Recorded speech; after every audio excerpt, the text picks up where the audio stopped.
عدم سے وجود دیا تو بھلا تیرا بیٹا کیوں نہیں ہو سکتا؟ اللہ کے لیے کوئی چیز ناممکن نہیں، ہر چیز ممکن ہے۔ یہ اتنی زبردست دلیل ہے یہاں پر، اور اتنی امید دلاتی ہے کہ اللہ تعالیٰ اس قدرت اور شان والا ہے کہ جس کے آگے صرف کسی بھی کام کو کرنے کے لیے کن کہنے کی ضرورت ہے بس۔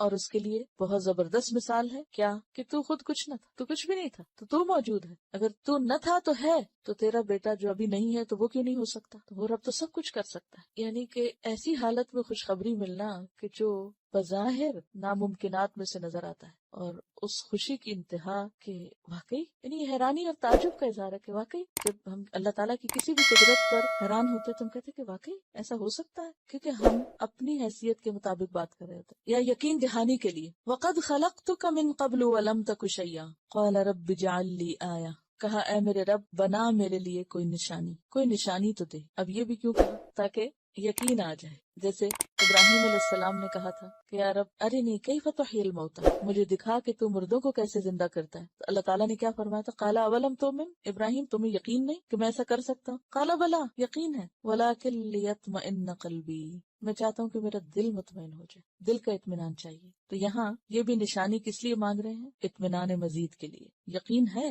لیکن تسلی کے لیے، جسے کہتے ہیں نا ری ایشورنس۔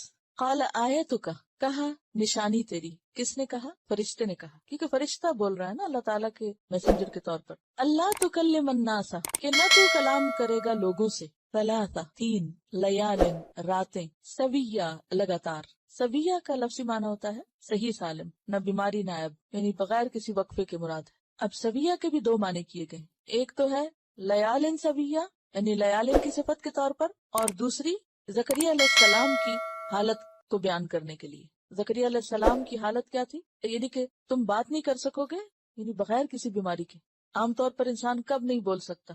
بولنا کب بند ہوتا ہے؟ اس میں آپ دیکھیں کہ بعض اوقات صدمہ شدید ہوتا ہے تو کہتے ہیں نا شوق میں چلا گیا، بولنا بند کر دیا۔ کبھی آپ نے دیکھا ہوگا کہ کچھ لوگ ویسے صحت مند ہوتے ہیں، ٹھیک ہوتے ہیں، ان کی زبان، آنکھ، دل، دماغ فنکشن ٹھیک کر رہا ہوتا ہے، لیکن وہ غم یا صدمے یا خوف کی ایسی حالت میں ہوتے ہیں کہ وہ بول نہیں سکتے، بولنا چاہتے بھی تو بول نہیں سکتے۔ دوسری بات یہ ہے کہ بعض اوقات ایسی بیماریاں ہو جاتی ہیں جیسے فالج وغیرہ یا لقوہ یا کچھ اور تکلیف کہ جس میں انسان نہیں بول سکتا، یعنی کبھی کسی جسمانی بیماری کی وجہ سے اور کبھی کسی ذہنی یا جذباتی تکلیف کی وجہ سے، صدمے کی وجہ سے۔ تو یہاں یہ کہا جا رہا ہے کہ تم بول نہ سکو گے، اس کی وجہ یہ نہیں ہوگی کہ تمہیں کوئی نعوذ باللہ بیماری لاحق ہو جائے، تم صحیح سلامت ہوگے۔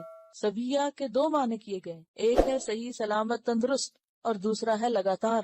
تو لگاتار کس کے معنی میں ہوگا؟ یعنی لیال کی صفت کے طور پر کہ راتیں لگاتار، یعنی 3 راتیں مسلسل بات نہیں کر سکو گے۔ اور دوسرا کیا کہا گیا کہ کوئی بیماری نہیں ہوگی، صحیح ہوگے، لیکن بس اللہ کی طرف سے ایک ایسی کیفیت ہوگی کہ تم سب باتیں چھوڑ دو گے اور صرف اللہ کی تسبیح کرو گے۔ سورۃ آل عمران میں بھی یہ بات گزر چکی، وہاں رات نہیں دن کا لفظ آتا ہے، ثلاثۃ ایام الا رمزا، آیت 41 میں۔ فخرج علی قومہ، تو وہ نکلے اپنی قوم پر۔ کون؟ زکریا علیہ السلام۔ کہاں سے نکلے؟ من المحراب، محراب سے نکلے۔ محراب کیا ہے؟ محراب کا روٹ کیا؟ پیچھے گزر چکا ہے، اس لیے آپ سے پوچھ رہی ہوں۔ حرب، حرب، حرب کس کو کہتے ہیں؟ جنگ کو۔ تو محراب اسم ظرف ہے، جنگ کی جگہ۔ جنگ کی جگہ یہاں ہیکل میں کون سی ہو سکتی ہے؟ یعنی عبادت کا، یعنی عبادت جہاں کی جاتی ہے، یعنی مسجد ہو سکتی ہے، یا مسجد میں بھی آپ نے دیکھا ہوگا کہ امام کے لیے آگے کا حصہ جو بنا تو اس کو محراب کہتے ہیں۔ تو یہاں وہ حصہ مراد نہیں ہے، مراد اس سے عبادت گاہ یا مسجد یا حجرہ یا بالا خانہ، کوئی بھی ایسی جگہ جہاں وہ اللہ کی عبادت کرتے تھے، جہاں وہ نماز پڑھ رہے تھے۔ ٹھیک ہے، آپ نے سورۃ آل عمران میں بھی پڑھا فنادته الملائکۃ وهو قائم یصلی فی المحراب، کہ جب یہ بشارت آئی تھی اس وقت وہ اپنی عبادت کی جگہ پر کھڑے ہو کر نماز پڑھ رہے تھے، اور نماز پڑھ کے وہ سارا حکم سن کے باہر نکلے۔ فخرج علی قومہ، اور روایات میں یہ بھی آتا ہے کہ لوگوں نے دروازہ کھٹکھٹایا کہ نماز کا وقت تھا تو وہ اندر آنا چاہتے تھے، تو انہوں نے دروازہ کھولا، اور جب بات کرنا چاہی تو زکریا علیہ السلام نے جواب نہیں دیا۔ فأوحى الیہم، اشارہ کیا ان کی طرف۔ اوحا کا لفظ کس سے نکلا ہے؟ وحی سے۔ واوحی، یہ وحی کا لفظی معنی کیا ہوتا ہے؟ خفیہ اشارہ۔ یہاں لفظی معنی میں استعمال ہو رہا ہے، وحی کی نہیں کریں گے اب ترجمہ یہاں، بلکہ کیا ترجمہ کریں گے؟ اشارہ کیا۔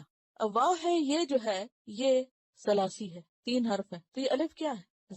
زائد ہے، تو اس نے اس کو بنا دیا ثلاثی مزید، یعنی 3 میں مزید ایک اور آ گیا. ٹھیک ہے. اوحا کا معنی کیا ہے؟ اشارہ کیا. کرنے کے لیے عام طور پر زیادہ استعمال ہوتا ہے، زیادہ حرف آتا ہے. اوحا اشارہ کیا، الیہم ان کی طرف، یعنی اشارے سے بات کی. ان کے سبحو سب تسبیح کرو، بکرتم و عشیہ صبح اور شام.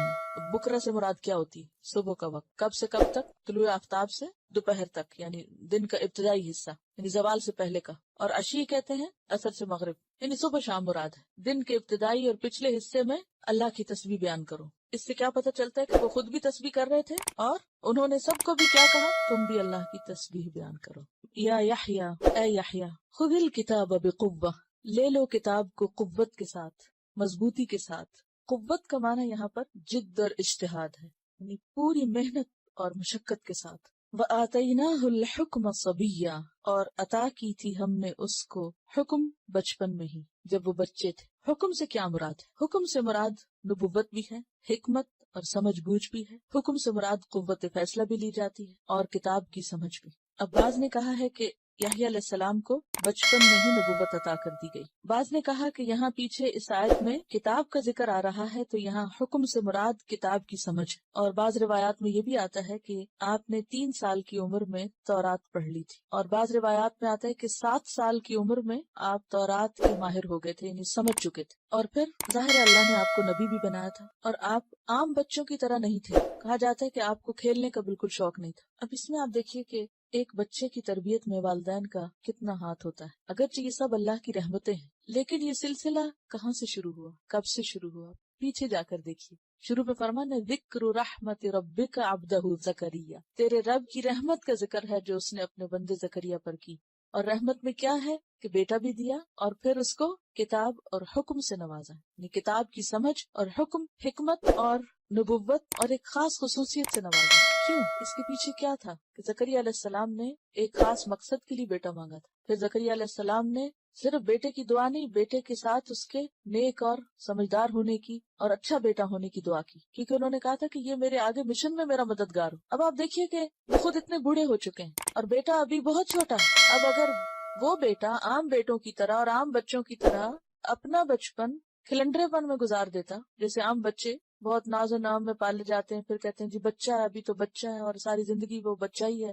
یعنی ہم بچوں کو ایسا لاڈ دیتے ہیں کہ ان کو بڑا ہونے ہی نہیں دیتے، ان کے ساتھ سنجیدگی کا معاملہ ہی نہیں کرتے، کیونکہ ہماری اپنی زندگی میں کوئی مقصد نہیں. لہٰذا بچوں کے لیے بھی اگر کوئی مقصد ہے تو ان کی دنیا بنانے کا ہے، دین کے کام کے لیے تو مقصد نہیں ہے. کیونکہ جس کے ذہن میں جو مقصد ہوتا ہے وہ بچپن سے پھر اسی اٹھان کے ساتھ اور اسی نظریے اور اسی ذہن کے ساتھ بچے کی تربیت کرتا ہے. اور والدین کے اندر اس مقصد کی شدت جتنی زیادہ ہوگی وہ اتنی زیادہ انڈیلنے کی کوشش کریں گے. پھر یہ اللہ کا کام ہے کہ وہ اپنی رحمت سے ان بچوں کے دل میں بھی وہ بات ڈال دے. تو اس میں آپ دیکھیے کہ ایک طرف دعائیں ہیں اور دوسری طرف کوشش اور تیسری طرف رب کی رحمت. تو اس رحمت کی وجہ سے اللہ سبحانہ وتعالیٰ نے ان کو یہ ساری نعمتیں عطا کی تھی. یا یحییٰ خذ الکتاب بقوہ، اے یحییٰ کتاب کو مضبوط پکڑو. ہم بچوں کو کیا مضبوط پکڑاتے ہیں بچپن میں؟ رنگ رنگ کے کھلونے، اتنے کھلونے کہ وہ ساری زندگی پھر کھلنڈرے پن کا ہی شکار رہتا ہے. ہم محبت کا اظہار کس طرح کرتے ہیں بچوں کے ساتھ؟ کیا کیا خرید کے دیتے ہیں. اور پھر اگر کوئی سنجیدہ بات بچوں سے کریں بھی تو عموماً کیا کہتے ہیں؟ بچوں کا بچپن نہ چھینو، بچوں کا بچپنا رہنے دو، کہ تم بچپن میں ان کو اتنا سنجیدہ بنا دو گے، بچپن میں اتنی بڑی بڑی باتیں کر دو گے کہ تم ان کو بچے ہی نہیں رہنے دیتے. اور اسی لیے آپ دیکھتے ہیں کہ لوگ مختلف طرح سے بچوں کو پالتے ہیں. یا یحییٰ خذ الکتاب بقوہ وآتیناہ الحکم صبیا. اب یہ ہے کہ جو ہو چکا وہ تو ہو چکا، آئندہ نسلوں کو پکڑیں، بچوں کے بچوں کو پکڑیں اور ان پر محنت کریں، کیونکہ ہمارا وقت تو لا علمی میں یا غفلت میں گزر چکا. لیکن اب بھی اس کو کمپنسیٹ کرنے کا وقت ہے کہ جب تک انسان کو مہلت ملی ہے انسان اپنے وقت سے بہتر پلاننگ کے ساتھ فائدہ اٹھائے. وآتیناہ الحکم صبیا، اور عطا کی تھی ہم نے اس کو حکمت، سمجھ بوجھ، فیصلے کی قوت، کتاب کی سمجھ، جبکہ وہ بچہ سا ہی تھا بچپن میں ہی. اور کیا عطا کیا ہم نے اس کو؟ وحنانن، حنان عطا کیا. حنان کہتے ہیں محبت اور سوز و گداز کو، نرم دلی کو. حنین کہتے ہیں کسی چیز کی طرف مشفقانہ طور پہ کھینچ جانا. حنا یحن سے ہے رحمت، شفقت، مہربانی.